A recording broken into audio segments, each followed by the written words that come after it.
सरकार ने उच्च वायु गुणवत्ता सूचकांक स्तर को लेकर चौंकाने वाला दावा किया। सरकार ने संसद को बताया कि एक्यूआई स्तर और फेफड़ों की बीमारियों के बीच सीधा संबंध स्थापित करने वाला कोई निर्णायक आंकड़ा मौजूद नहीं है। हालांकि गुरुवार को राज्यसभा में लिखित में जवाब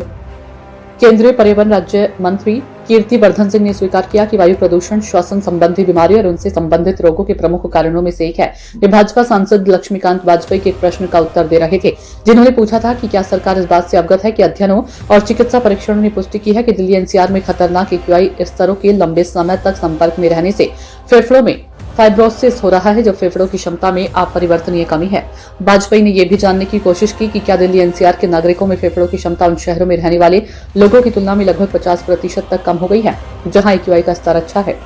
भाजपा सांसद ने आगे पूछा कि क्या सरकार के पास दिल्ली एनसीआर के लाखों निवासियों को पल्मोनरी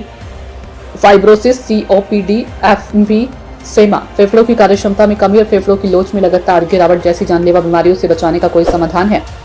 अपने जवाब में मंत्री ने कहा कि कार्यक्रम प्रबंधकों, चिकित्सा अधिकारियों और नर्सों, नोडल अधिकारियों, निगरानी स्थलों, आशा कार्यकर्ताओं जैसे अग्रिम पंक्ति के कार्यकर्ताओं, महिलाओं और बच्चों सहित कमजोर समूहों और यातायात पुलिस और नगर निगम कर्मचारियों जैसे व्यावसायिक रूप से जोखिम वाले समूहों के लिए वायु प्रदूषण के क्षेत्र में समर्पित प्रशिक्षण मॉड्यूल वे उन्हें विकसित किए गए हैं।